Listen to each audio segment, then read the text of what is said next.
Dan baik saudara, sebelum kita masuk dalam firman Tuhan, ya saya akan bacakan kesaksian yang sudah masuk terlebih dahulu. Ya kita akan mendengarkan. Ya, Shalom Ibu Debbie, saya ingin bersaksi karena saya sudah berjanji dengan Tuhan kalau hasil PCR saya hari ini baik, maka saya akan bersaksi di Mesbah Doa.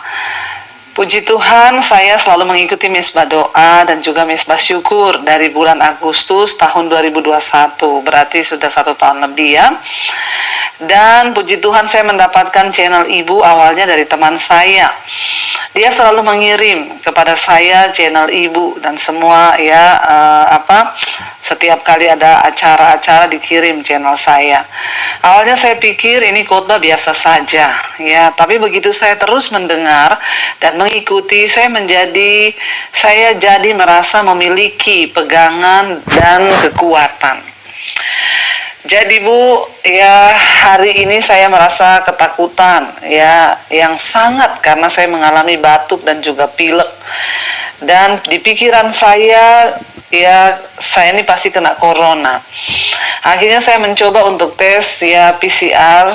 Begitu sudah tes, saya tunggu hasilnya, saya menjadi tambah takut lagi.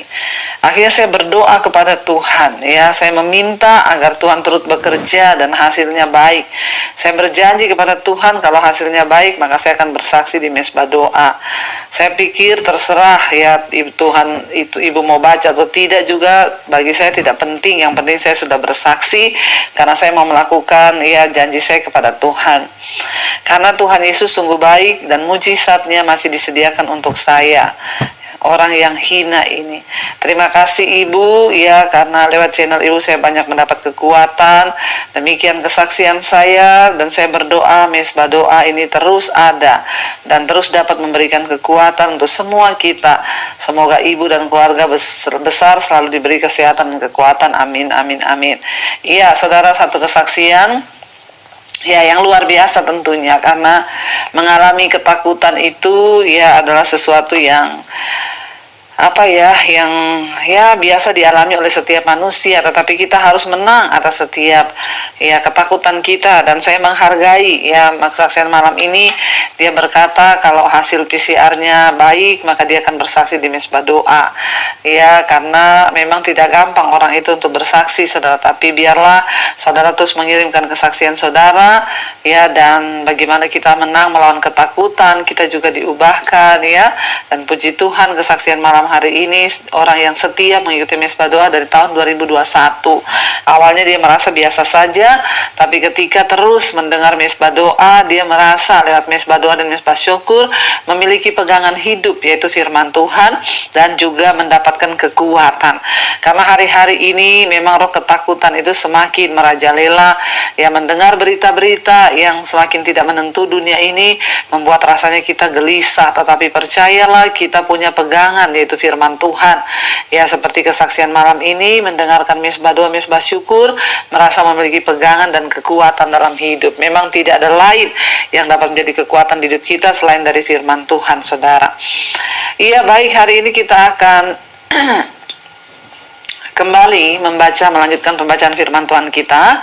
Kemarin kita sudah selesai dengan Ulangan pasal yang ke-13, di mana Tuhan berkata bahwa Tuhan meminta agar bangsa Israel tidak terpengaruh dengan kehidupan bangsa-bangsa yang ada di sekitarnya, terutama ketika mereka akan masuk ke tanah perjanjian yang baru, tanah yang dijanjikan Tuhan. Tuhan berkata jangan sampai engkau ikut dengan pola hidup mereka, yang engkau harus sungguh-sungguh.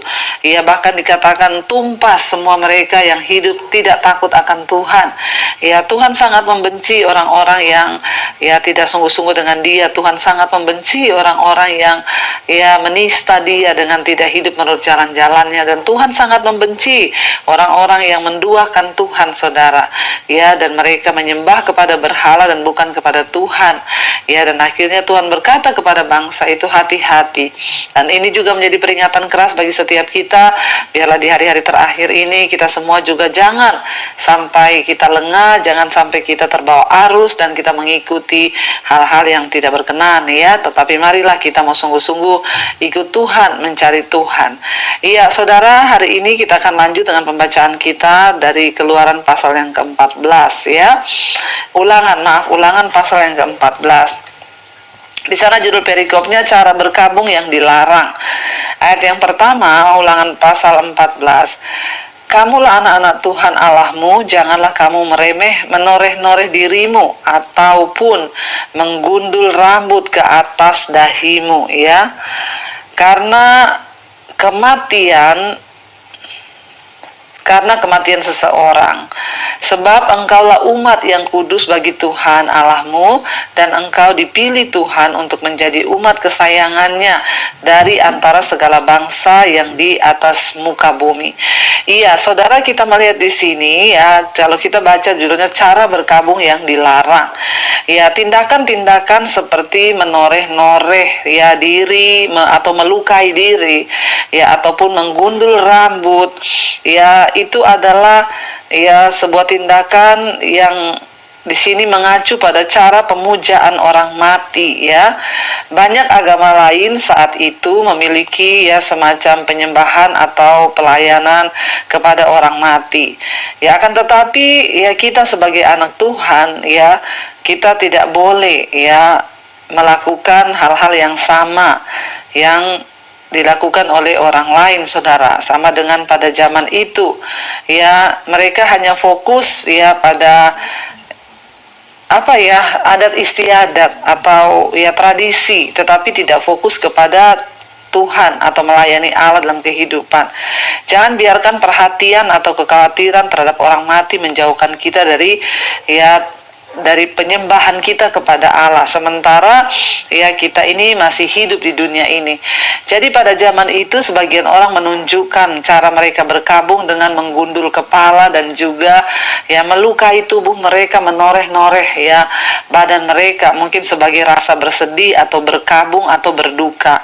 Tuhan melarang, saudara. Kenapa? Kita harus menyadari bahwa kematian adalah hal yang lumrah, yang diizinkan Tuhan terjadi, dan memang Tuhan yang pegang kendali atas hidup manusia.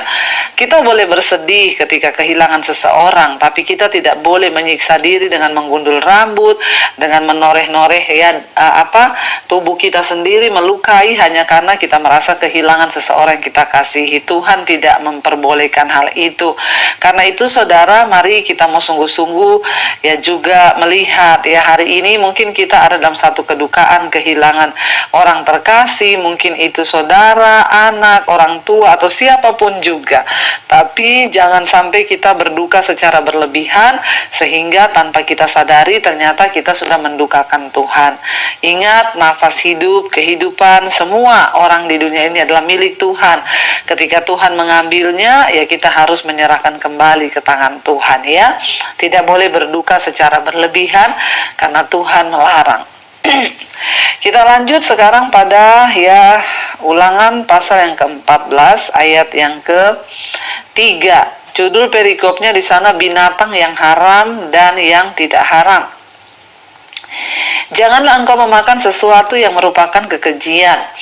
Inilah binatang-binatang berkaki 4 yang boleh kamu makan: lembu, domba, dan kambing, rusa, kijang, rusa dandi, kambing hutan, kijang gunung, lembu hutan, dan domba hutan. Setiap binatang berkaki 4 yang berkuku belah, yaitu yang kukunya bersela panjang menjadi 2, dan yang memama biak di antara binatang-binatang berkaki 4, itu boleh kamu makan. Tetapi inilah yang tidak boleh kamu makan ya, dari antara yang memama biak atau dari antara yang berbelah dan bersela kukunya ya, yaitu unta, kelinci hutan, dan marmot ya. Bahkan karena semuanya itu memang memama biak tetapi tidak berkuku belah, haram semuanya itu bagimu. Juga babi hutan karena memang berkuku belah tetapi tidak memama biak, haram itu bagimu. Daging-daging binatang itu janganlah kamu makan, dan janganlah kamu terkena bangkainya. Ya, inilah yang boleh kamu makan dari segala yang hidup di dalam air, segala yang bersirip dan bersisik boleh kamu makan. Tetapi segala yang tidak bersisip atau bersisik janganlah kamu makan, haram semuanya itu bagimu. Ya, jadi saudara, kita melihat di sini Tuhan memberikan peraturan ya bahwa apa yang boleh dimakan dan apa yang tidak boleh dimakan. Ya, mengapa bangsa Israel ya dilarang makan makanan tertentu? Ada beberapa alasan. Yang pertama, karena binatang-binatang pemangsa itu makan darah binatang lain, dan binatang pemakan bangkai memakan binatang-binatang yang mati. Karena bangsa itu tidak boleh makan darah atau binatang-binatang yang telah mati, mereka juga tidak boleh makan, saudara ya. Jadi ya, binatang-binatang yang melakukan hal-hal ini, beberapa binatang yang dilarang itu mempunyai asosiasi yang buruk dalam kebudayaan bangsa Israel, seperti halnya kelelawar, ular, laba-laba. Bagi sebagian orang pada masa kini, beberapa jenis binatang ini mungkin telah digunakan dalam praktik-praktik agama kafir. Ya, bagi bangsa Israel, binatang-binatang yang haram itu melambangkan dosa atau kebiasaan yang tidak sehat. Ya, mungkin beberapa larangan ini diberikan kepada bangsa Israel hanya untuk mengingatkan mereka terus-menerus bahwa mereka adalah bangsa yang berbeda dan terpisah yang dikhususkan bagi Allah. Ya, meskipun kita tidak lagi mengikuti berbagai peraturan mengenai makanan ini, tapi kita tetap dapat belajar darinya bahwa kekudusan itu harus kita perhatikan dalam segala bagian aspek hidup kita, saudara ya. Tentunya Tuhan juga memiliki alasan ya kenapa ya mereka tidak boleh memakan binatang-binatang itu ya. Tadi alasannya karena ada binatang yang liar memangsa binatang lain dan dia memakan darah. Sementara bangsa Israel itu dilarang makan darah. Ya, dan memang itu demi kesehatan, saudara. Jangan makan darah ya. Masih ada makanan yang lebih sehat yang bisa kita makan.